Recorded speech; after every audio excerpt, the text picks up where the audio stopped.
Welcome everyone. My name's Debbie Mann. I'm with Festivals and Events Ontario, and this is Tuesday Talks with FEO. And I have a special guest. Well, all my guests are special. Tracy Pepe from Scented Lair. Welcome, Tracy. Thank you. Thank you very much. This is going to be fun. Yeah, it's going to be fun. I hope so. I'm looking forward to this.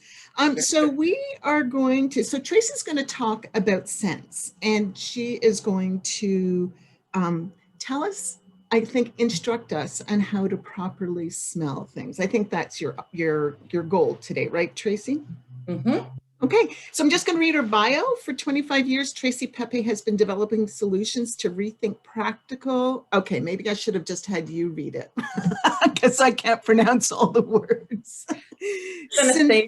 Synesthesia in architecture and interior design. Tracy has built dozens of experiential design collaborations with architects and interior designers that are based on sensorial expansion, adding the intertwinement of scent, strategy, and color to create newly deepened ways of visitor sensation. Tracy is an author with the book, So What's the Sniff About? She's writing a new one. And I wanted to welcome you here to Festivals and Events Ontario. You've been joining us for a few weeks now. You participated in our cash cab last week. So yeah, thanks for joining us, Tracy. Hey, my pleasure. This is lots of fun. Basically, and thank you for reading the bio. I'm going to simplify it, and I'm going to do the new bio in a way that means like, that was very fancy, and I had an editor write that, and I'm thinking, okay, so now I'm going to tell you what I really do. So I scented Nuit Blanche, and I created the first olfactive scent exhibit. And so for events planning, you'll understand that that's pretty impressive because no one ever had a scent art installation. I do scent events. And so what does that mean is I've been scenting spaces for about 30 years. I mainly work in the hotel and hospitality industry. And my work is very different because I focus as a perfumer. I use essential oils. I do use synthetics, but I'm working at how scent impacts a space, how it changes how you feel. And it's been a magical journey. I have to be honest. I've been loving this process, and I've done some really neat things. A lot of people have no idea when they hear, what do you do? So yeah, I kind of am the end all be all when it focuses on scent and work and how it impacts a space. So today I actually was speaking with Debbie because over COVID, I have been doing a lot of these talks as an engagement, lunch and fun, lunch and learn, lunch and play, to teach people a different approach, because one of the things that I focus on is mental health. And as we know, scent impacts our mind, our emotions, our feelings. Our mental health is a huge part of that. It's part of my journey. And when I did my TED Talk, I really captured the story with my son, who's on the spectrum with ADD, ADHD, and how we kind of discovered our superpowers using scents and essential oils along the path of learning. He's 28 now. But when I started, I was really I have been a pioneer in my industry for years, and I've done really different things. So this talk is no different. And so you have a cup of tea, because one of the challenges is, how do I get your space scented in the middle of a pandemic?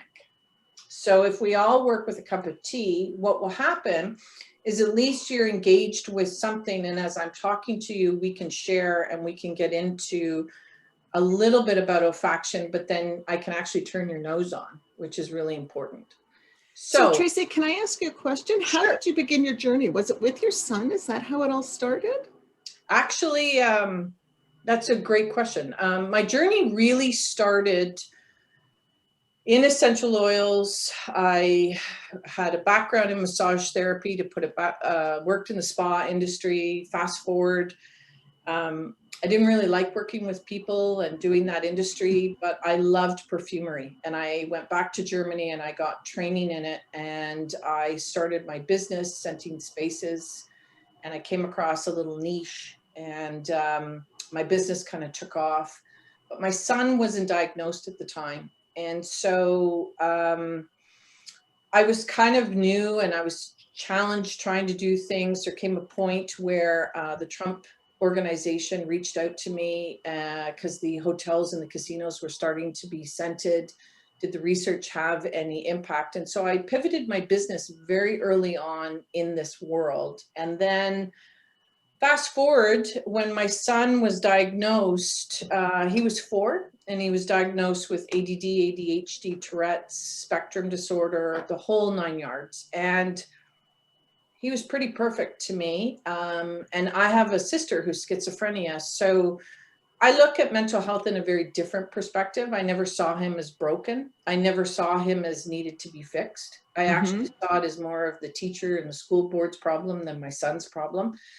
But we had to figure out ways and solutions to get him through school. That was the big challenge. And so I was privileged to a lot of research and a lot of information from my industry.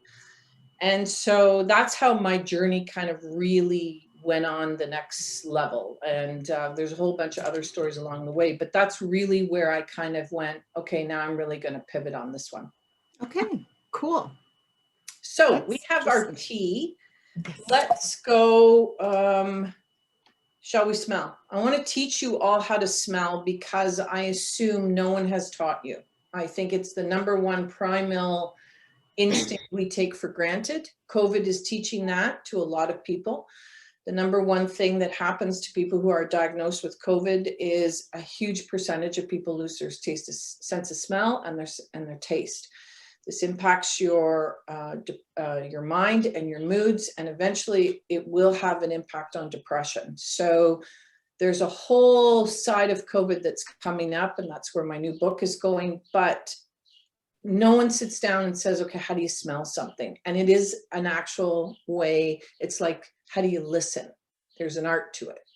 So we all have our tea, and what you've done is you've created a steam, and a steam is a volatile. So each of you are going to have different smells, okay? And so why we are smelling is because, I'll go to the slide, but why we're smelling is because your brain wakes up, it impacts how you eat, it impacts your emotions, and it creates memories. Now, a lot of people don't think they're smelling because they don't know how to smell, and so they don't pay attention. But guess what? Your brain still wakes up, it impacts how you eat, and it impacts your emotions, and it creates memory. So my goal is start to strategize and use your sense of smell to influence certain things that you're doing throughout the day. Okay, so here is, you close your eyes, and it's like short little smells. And you're smelling just little short ones. And the reason you shut off your eyes is you want to shut off that sensory component, and you want your brain to really focus. And if you do short scents, what you're going to do is you're going to start to lock in on a signature or a scent or a note or an accord. And then when you do that and you're smelling, sorry, it's hard to do it when I'm talking, but you're doing short smells, and then you're just breathing through your mouth.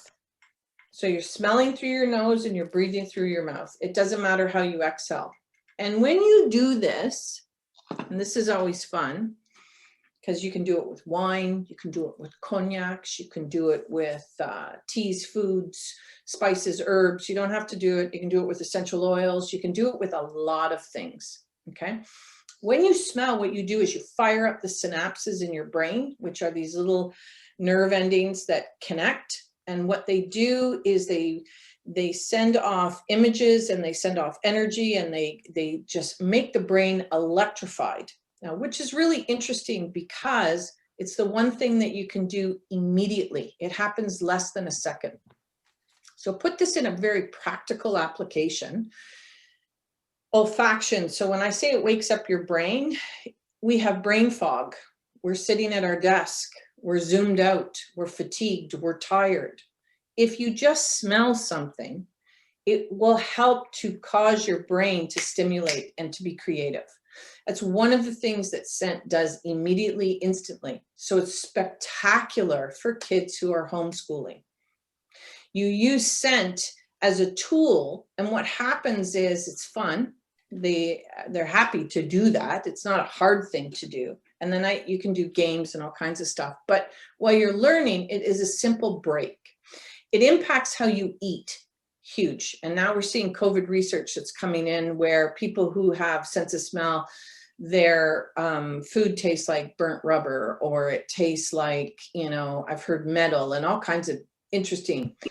The word we used in my bio is synesthesia, and synesthesia is the brain study. It's a disorder where the brain smells something and sees it in color or hears it in notes. Synesthesia is the crossover of sensory divine. And synesthesia is a really interesting thing perfumers pay attention to because it shows how our brain is linked.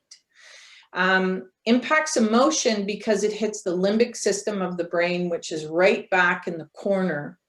And it's part of the old brain, and that is the emotional connection, and that's what everyone looks for. Everyone wants that home run, and that's why hotels and the marketing industry love connecting with scent, because scent is the thing that just bypasses all those visual stimulus, all those billboard signs, marketing, the 20,000 things we see on a daily basis, and stops you in your track.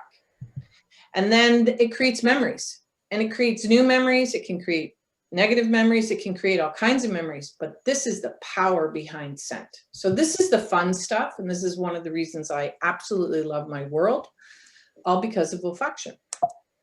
So now this is smell, sorry.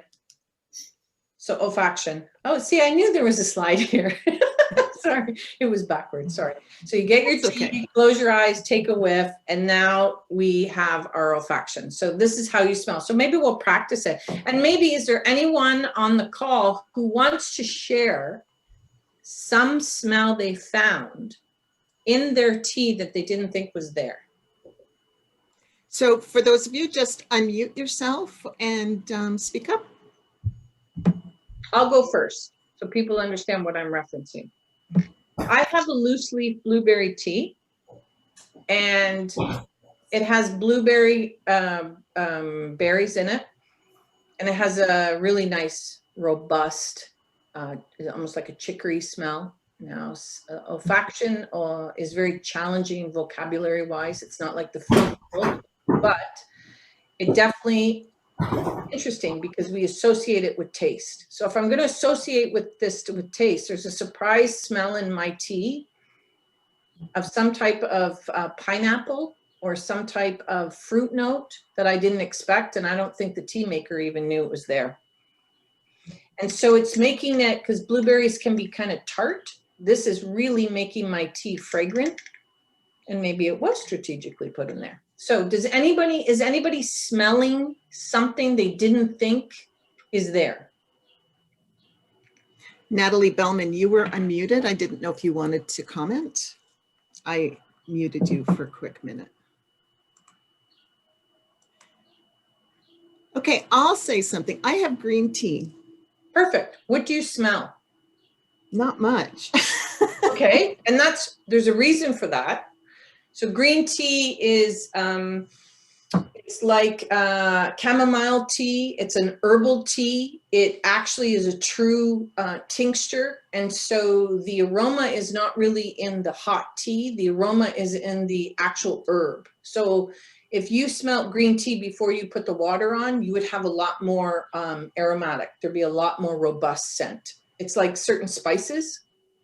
So what I'm going to ask you to do, yep, because it's in a COVID and we're all in Ontario and we're in a lockdown. Here's a game you can play with your kids or grandchildren if you want.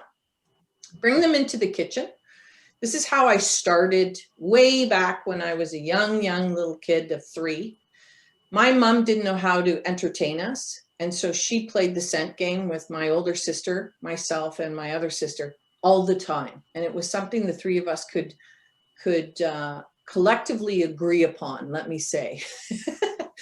And my mom would open up the pantry and we would, get sardines and we would crush them. And then we would add like jam, and then we would add peanut butter. And then we'd give it to my mother and we'd say, okay, smell it. Now, I have a trained sense of smell. My mother has a natural sense of smell. So there's a big difference between the two, okay? My sister is a chef and has a natural palate. I have a trained palate. So I learned all this great stuff because I was around two people in my life, particularly, who didn't use visual or sound, but use smell and taste to motivate everything in our lives. So that is the interesting part of my world, is 1 in 5, I believe, because it's never been studied, responds through smell and taste. And a lot of people communicate through emotion, through their visual, communicate through emotion or through sound. Some are tactile, but smell and taste are a very different thing. So that's one of the reasons not really developed. So I really encourage you to open it up or smell your food, smell your coffee, and take it to the next level and see if you can actually start to pick up nuances and aromas, and even if you're buying herbs, how to make this more interesting. Because what will happen is you will start expanding your palate. And when you expand your palate, you create memories in your brain. And now you have reference points. And it's quite interesting. It's quite fun, actually. I was just going to say, I remember many, many, many years ago when I was on, one of my many weight loss journeys. I went to see Janine Roth, and she had us smell like a Doritos or a taco chip, and a chocolate kiss, a Hershey's Kiss. And until that time, I didn't even taste that stuff. Like, I ate it, but I never really tasted it. And then when I had to smell it, I didn't have to, but when she asked us to smell it, I remember smelling the oil, more oil than I smelled any spices in the taco chip or the Dorito chip. And then in the Hershey Kiss, like, it smelled chalky. Now, it never stopped me from eating them, but it was really an interesting experiment. Yeah. And when I tasted it, they didn't quite taste as good as I thought they would. So that's interesting. Thanks for that, Tracy. Yeah. And for people who maybe are on diet or have the COVID or trying to lose weight, never go grocery shopping when you're hungry. Never. It's a marketing tactic that Loblaws relies on, and the other big channels. That's why they have stations that are cooking, and that's why that's very bistro oriented. Don't do that. It's really important. Your sense of smell is usually peaked in the morning. And so if you fulfill your sense of smell with things that are really robust, which means robust coffees or adding flavors into your foods, and you're actually enjoying it, what happens is later towards the day, you're not intrigued to eat by memory. You're going to eat because you're hungry versus eating by, oh, I think I really want those Doritos. No, you don't. You really don't. You just think you do because you know what they taste like, or you think you know. And that's where to your point, if you actually smelled it before you ate it, a lot of times we wouldn't. I always think of my dog. She smells everything. She's a big, beautiful St. Bernard, and she smells first and then decides, do I want to eat this? And if I don't want to eat it, you may think it's a good idea having this dog food, but I'm going to tell you that beef that you're eating is far more interesting. Now, did you train her to do that, or did she just do that on her own? No, she's a St. Bernard, so she has one of the best sense of smells out of the entire dog breed. And actually, and I'll bring out a myth right now, people who use essential oils, they say you're not allowed to use them around pets and you're not allowed to use them around children. That is not true. They're very safe if you scent a space. The only problem that you cannot do is put any essential oil on an animal's skin. That is when it's toxic. But there's one myth I'm going to debust. Wonderful. So what I do, this is a question that people want. There's my dog. So what do? I blend essential oils and fragrance materials, and I help people really with mental health. That is one of the main focus. If I'm working on a brand campaign or I'm dealing with it, it is always the connection of the end consumer and how they feel. So I scent spaces. I have a little boutique place that is in shutdown right now called the Scented Lair in downtown Brampton. I did do a TED Talk, and I have on YouTube, and that's why I was asking you, about 150 videos right now. What do you do with essential oils when you bought them? Because everyone's picked them up generally. Now, what do you do with them? I have a whole bunch of videos I've been doing over COVID to teach people what to do. My main focus with my business is I support women in business, and I do a lot of mentoring. And so I carry companies, local candle makers, people who do soaps, people who make really neat skincare, who use essential oils. They buy my essential oils, they make it into a product. We usually carry it in their store for them. So my entire store is Canadian-based, local. We deal with the tea company, for example, that we work with is from Labrador. And this is the blueberry tea, and beautiful, but it's local. And that's one of the key things that I like to do. And I've always done that. So I kind of have a different approach. And the studio is where I work when I do any kind of consulting work. So anxiety, let's get into what these oils are good for. Essential oils are really good for things like anxiety. Things like bergamot oil, which is a citrus oil that is green. It comes from Italy. It smells like, how do you describe it? It's between an orange and a lime and a bit of grapefruit. It has a very unique citrus scent.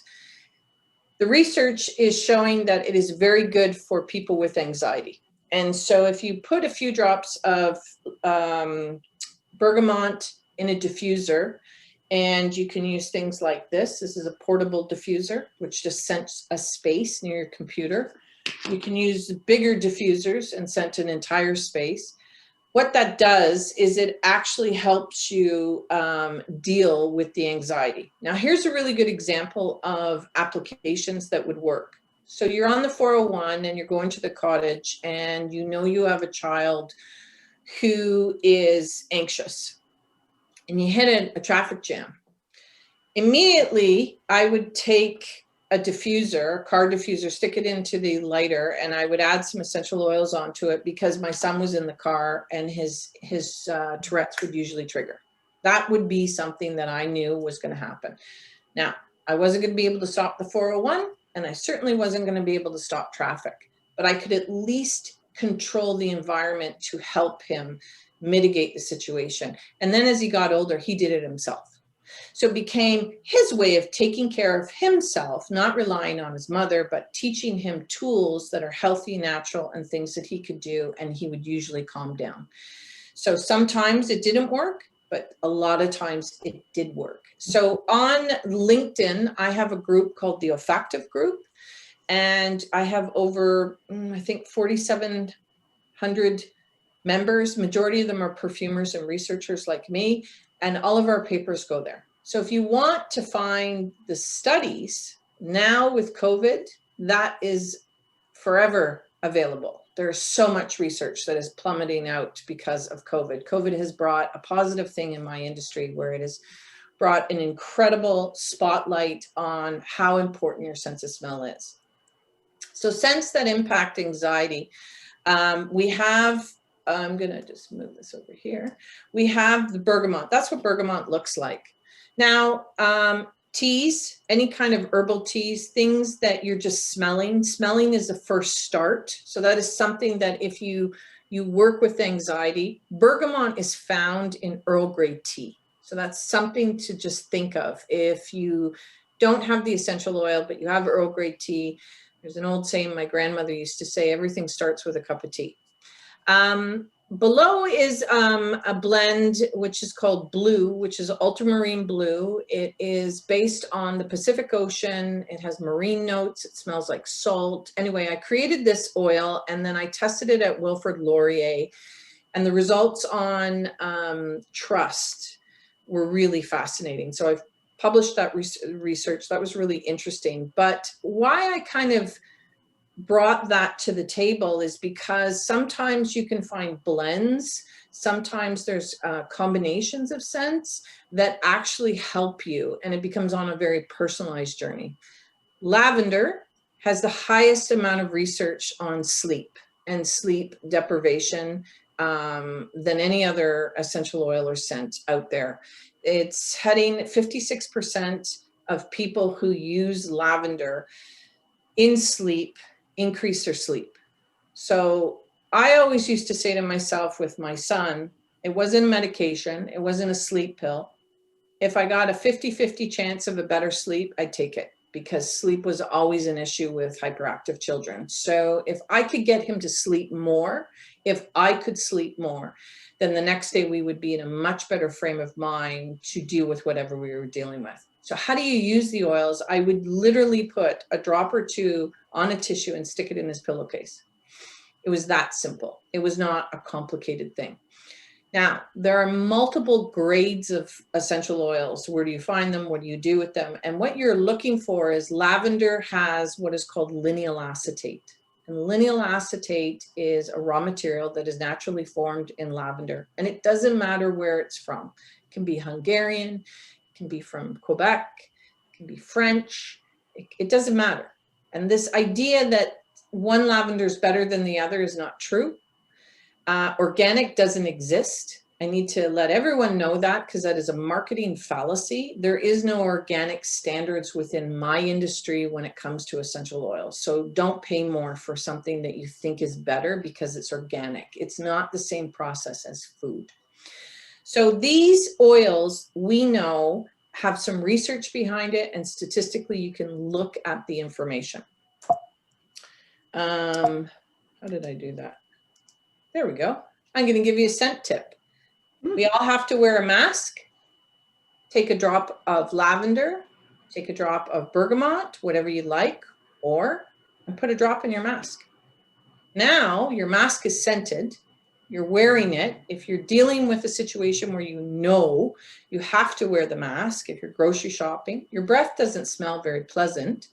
So if you use eucalyptus or peppermint or something, you're going to breathe in something that smells nice. It also refreshes the mask, because a lot of these cloth masks, you're not supposed to wash them, or you're not supposed to put them in the dryer. So these are things, and kids go to school and you use these non-disposable masks, but refresh it. And this is something that works extremely well. This idea came from my son. He's a driver now for the beer store. And when they had to wear masks, mandatory, that became a whole different level of anxiety for my son. So I made a mask spray for him, but I said, just put the drop. And so he swears, he's my walking billboard. He's always, but do this. It's kind of fun, actually. But I try it. It's nice to know I had an impact on him. So these are essential oils. What are essential oils for some of you who don't know? They are basically raw materials, plant materials. They come from a specific amount of plants. Not all plants create them. They come from all different parts of the world. Many people buy them for wellness. Some people buy them in cosmetics, aromatherapy, but you can get them in the grocery store. You can find them in Fortinos. You can find them in a lot of places. So they're not easily accessible. They're actually very easily accessible. Price points generally are between $5 and I'm going to say maybe $20 on average. And all oils come from different places, so they have different price points. And you're looking for brown bottles in particular. You're not looking for clear, because ultraviolet lights destroy it. Think of a really great Bordeaux. That's why the wine bottle is green, because it's got to preserve it. Or a beer. That's why the bottle is brown. It's got to preserve the essence inside of it, and light will destroy it. Can I ask you a question? Absolutely.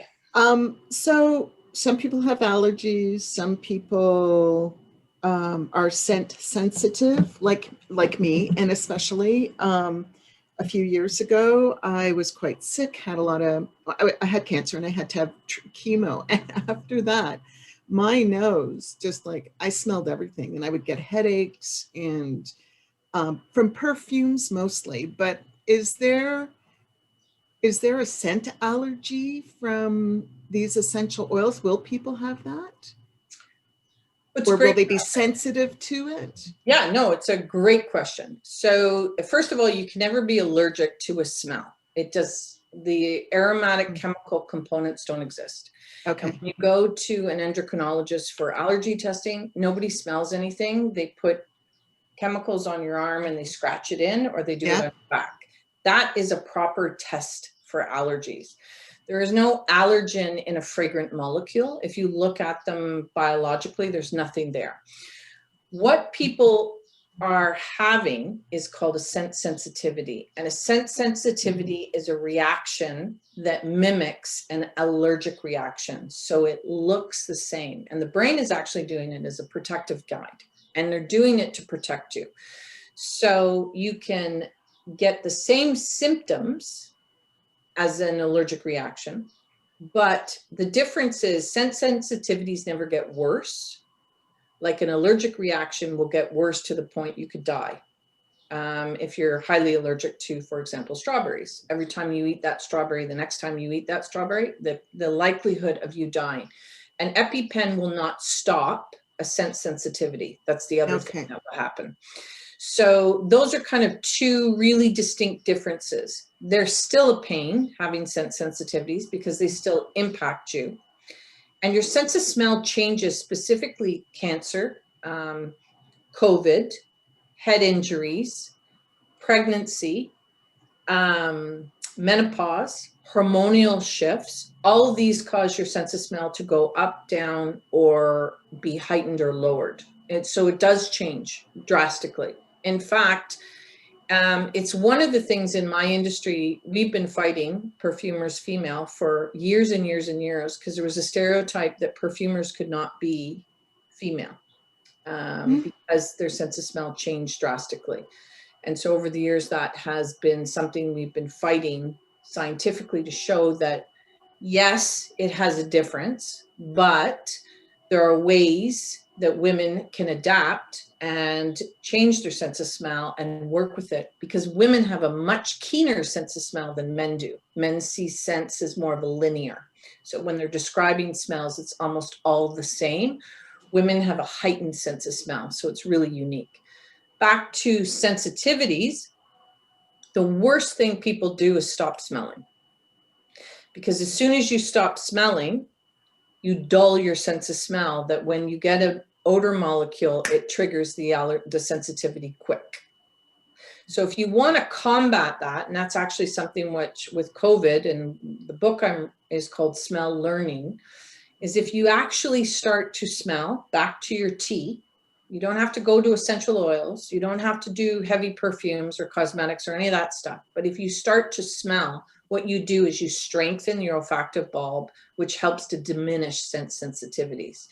The problem with fragrance, and I mean eau de toilette, cologne, perfume, they're alcohol-based solutions. Most people have allergies to the alcohol. Because you can be allergic to an alcohol or a solvent. So that's why some people get really bad rashes from fabric softeners, and fabric softeners have the highest fragrance level in the industry, by the way. It's like almost 18%, where an eau de toilette is about 8 to 10. So understanding that, where you see people who have I have scent sensitivities, but they use Tide. No, you can't, because Tide has more fragrance in it than any other product on the market. It's just, you don't smell it. And this is where it became a problem. So over the years, I have been scenting McDonald's head office, for example. I scented that building for 8 years. We had over 6 million people in and out. I scent-free places all the time because there's an educational component to it. So it's just learning how to work with it, what to use, what raw materials to use, how to go through this, and how to see the benefits of using scent. Okay. Great question. You're welcome. This is the festival, then this is how I met you. So Yes. I did the Do-It-Yourself Smelling Pink Festival in the middle of a pandemic in Ontario. I'm kind of crazy. So I mimicked cherry blossoms And I created, so we were planning to do a cherry blossom festival, Mother's Day weekend, because in downtown Brampton, we have all these gorgeous cherry blossoms, and very similar to Manhattan, where the cherry blossoms bloom and people just congregate to them naturally. That's what happens in Brampton. And because Peel is in the hot spot and the negative press was becoming so common, I decided I'm going to do a festival. And so I did, and it ended up being completely online, but it didn't matter because we delivered products. We had an amazing kind of turnout for what we expected. We didn't expect anything, and so I was really impressed with that.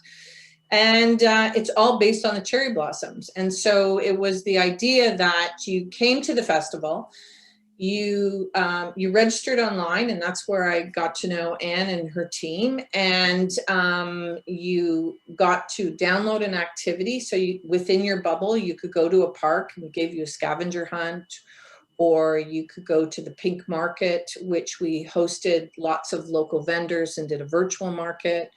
Or you could go to the Pink Picnic, and you could learn about all these amazing restaurants in Brampton, and you could get it a download Experience Brampton food guide, and then you could find the best picnic places in Brampton and go have a picnic with your family in your bubble, being safe, following COVID while you're under our festival.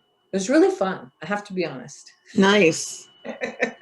We took festivals to a new level. Yes, excellent. This is my studio. Okay. And this is a code if you're interested, if you ever want to try our teas. I have a brand new teas from Labrador. So this is $5 off your first order we do online. Any questions for people? I'm very interested. Again, either put it in the chat or just unmute yourself. So, because we can't see everybody. I have a question. Sure, Lisa. Wanted to talk to you about the animal thing. Yeah. I have some essential oils that are for animals. Specifically, they say they're for animals, but you mentioned not putting stuff on their skin. So I just was wondering what you recommend then. Mine is all for calming. We rescued a dog. He was pretty abused. We know this. He had a rough first 2 years of his life. And so other than myself and my children, he is afraid of pretty much everything and everyone. Cars, bikes, kids, other dogs. Just really bad. So I'm just wondering what you would recommend. You know, we've had to use drugs to even get him to the vet for his vet care, but I'd really like not to do that. Yep. So first and foremost, there are no essential oils for animals. That's a marketing claim. It's actually quite dangerous because the liver of an animal cannot metastasize an essential oil. So chemically, you can actually, in smaller breeds, you could kill them with essential oils. So you have to be very careful. And if you go on the Canadian Veterinarian Association or the American Veterinaries, there's a major disclaimer: do not use essential oils. So that's where the confusion comes of any topical application. There were some people that were using essential oils for ticks and fleas because you can use tea tree oil, for example, for lice. So that is really where the differentiation is. In a diffuser, it works extremely well. I've scented the Royal Winter Fair. I've worked with equine therapy, horses. Horses are very much more hypersensitive with more anxiety than most dogs. And it is an effective way of calming people down or calming the animal down. And so what you're trying to do is you're working with, there's basically two types of essential oils, two types of oils that impact the brain. You have calming and you have stimulants. So stimulants are really helpful for boosting the brain and getting serotonin to cross over so you get your natural hormonal release. And that is a much more positive approach than putting a bunch of calming oils in an environment that don't often work. So when you deal with animals, you're actually trying to create a stimulating environment.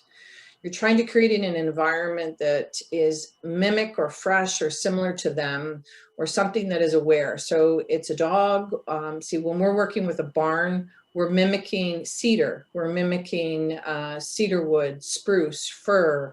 We're using the outdoor and elements that the animal is very familiar with, very similar to. We would use hay, we would use carrot seed, which smells like hay. We would use the oils that are known to their environment, and then we would scent their environment, and that would be what the animal was around. For dogs, it's the same thing. You're mimicking their environment, so you're doing something and creating. My dog smells hundreds of oils on a daily basis when she's normally around me. She's 9 years of age, and she has anxiety. Typically, as a breed, St. Bernards have really bad anxiety.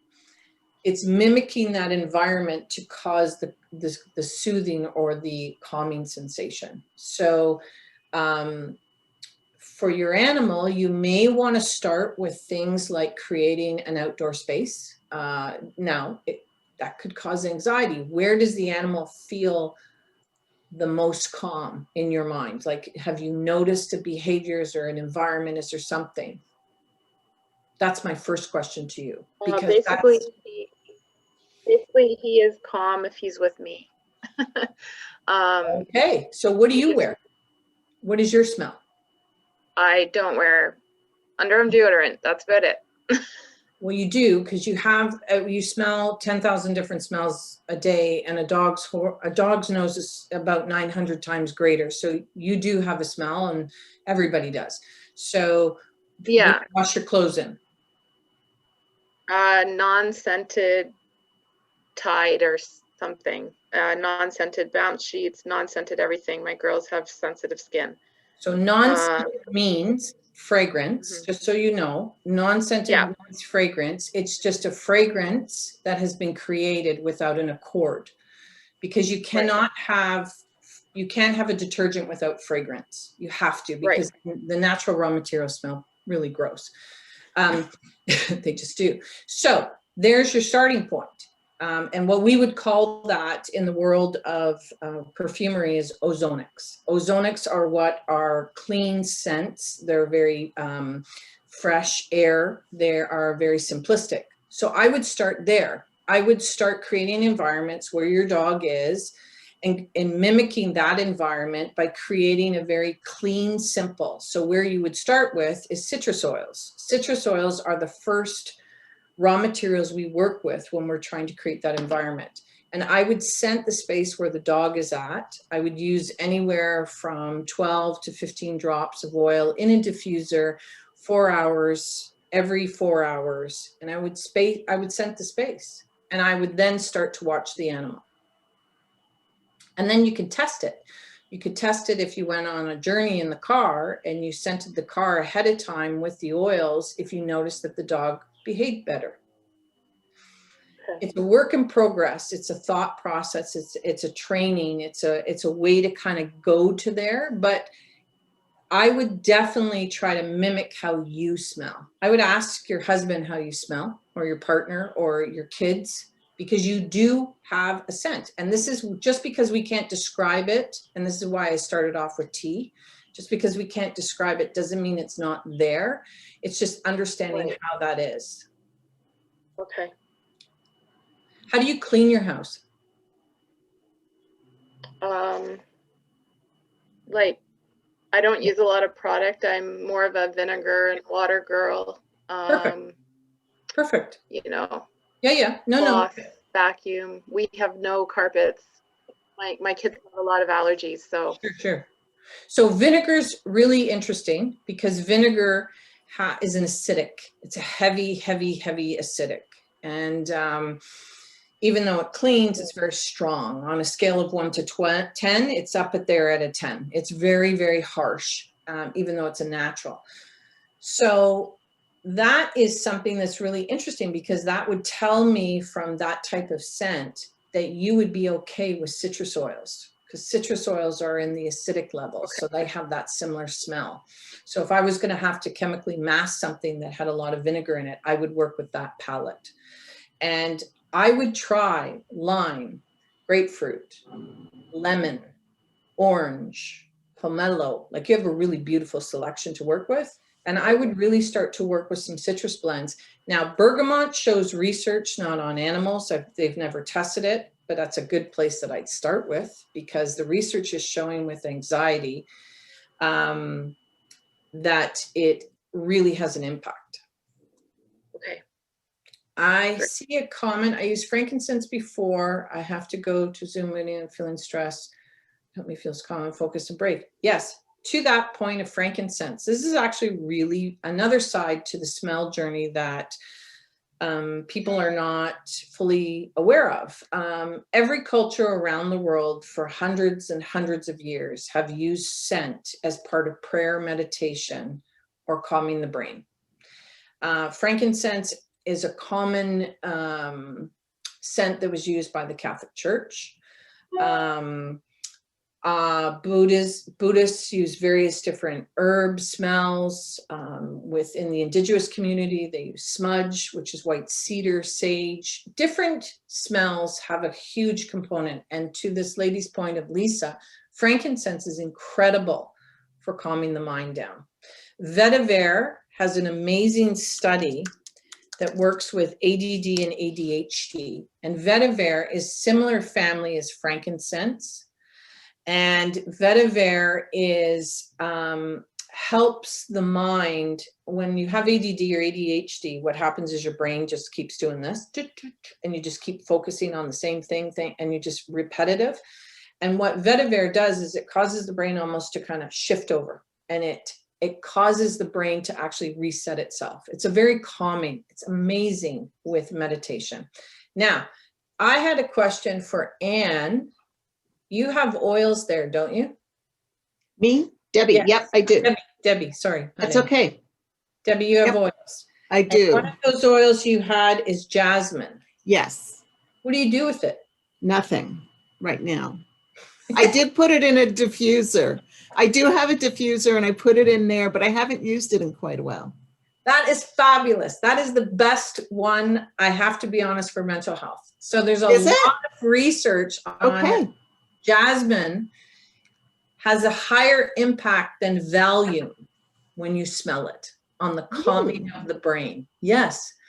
And jasmine is one of the main oils that is used in meditation within the Indian culture, a South Asian culture of prayer. It is an amazing oil of centering and calming and soothing and grounding and bringing you to a place. And if you've ever smelt jasmine, it's multifaceted. And if you ever want to go on an aromatic journey and just kind of your brain, smell a jasmine plant, smell a bottle of jasmine. It has over 680 different raw materials in that little bottle. And every time you smell it, your nose will smell something different. So I just have to tell you, I took a smell of it and I touched the top of my nose and it's just exploding now. So if that happens to everyone else, and thank you, Debbie, for your honesty, the best way to get essential oils off your hands is liquid detergent. Liquid detergent is the best way to neutralize essential oils, and how to, because if we play with them, right, you get and then you're walking around and you're smelling with lime oil all day. Use liquid detergent and rub it in, and what that will do is it'll help to strip it and clean it off. Some essential oils are not safe, and that's why I do not recommend any direct application to the skin unless you're working with someone who actually knows how to blend and formulate. I saw an interview. The doctor recommended that if you use a diffuser, they recommend using distilled rather than tap water. Would using tap water cause anything in a tap water to become airborne? Great point. No, tap water is amazing. It doesn't matter. Distilled water works. It depends on the diffuser. Generally, those micro diffusers, it's not the water that causes the problem. It is the actual essential oil and cleaning out the plastic, because the number one thing that destroys the diffuser is the plastic. Essential oils, if you leave them in plastic, they actually start to break it down. So the question is, was there anything in the water become airborne? Tap water is usually there's minerals in it. It's not, there's nothing airborne. It can't, water cannot turn into something unless there's an element of heat. And so the water is just creating a mist within the microfiber. So no, you're safe. Kathy, what is your question? There you go, Kathy. Yeah. Okay. Hi, Debbie. Hi, Tracy. Hi. How nice, what a nice topic. Now, yes, now I am drinking my rose tea. You have rose? Rose, that's right. Just the Beautiful. local roses that I got from the store.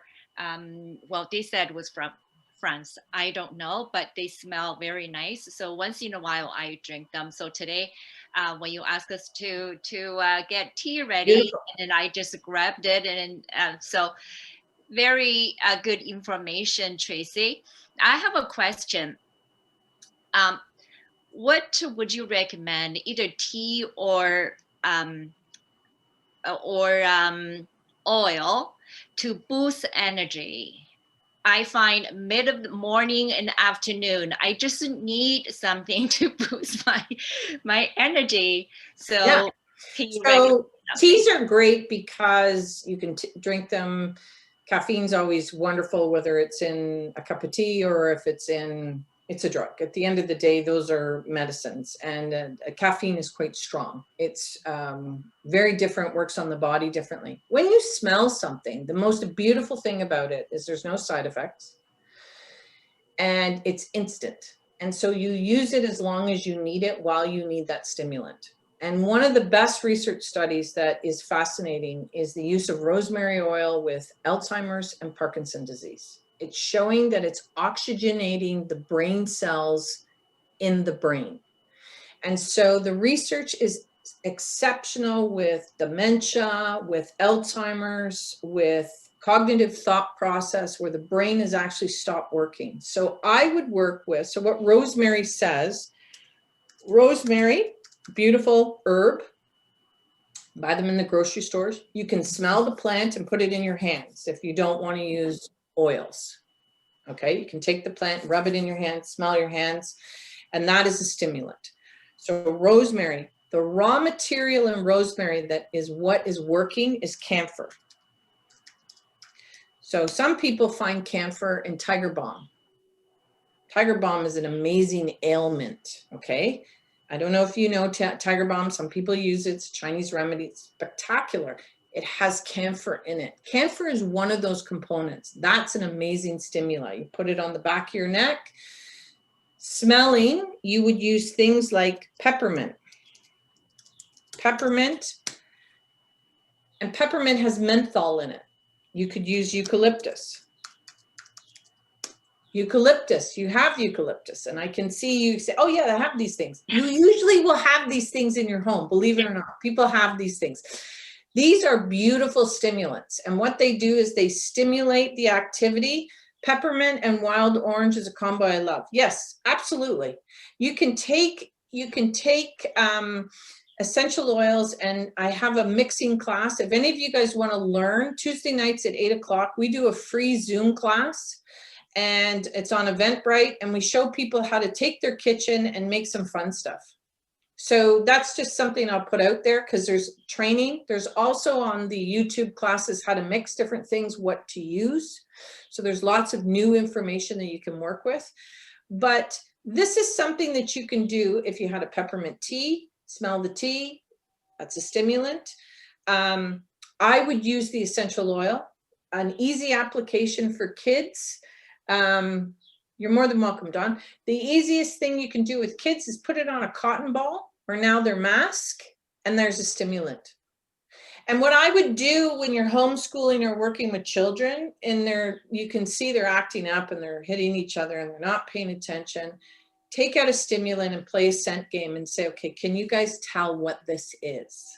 And as they're smelling it, now you're getting them to focus. It's a great mom trick, and it works really well.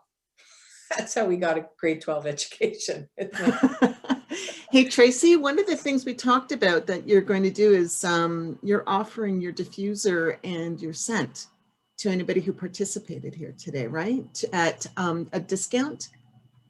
Yes. Yeah. If anybody, well, there's the code online. If Yeah. anybody wants, we have kits on my website, and there's a code that I provided. Do you have that? Yeah, and I'll code? send that out to everybody in an Yeah, email. and there's a code, and we ship anywhere, and it's free shipping.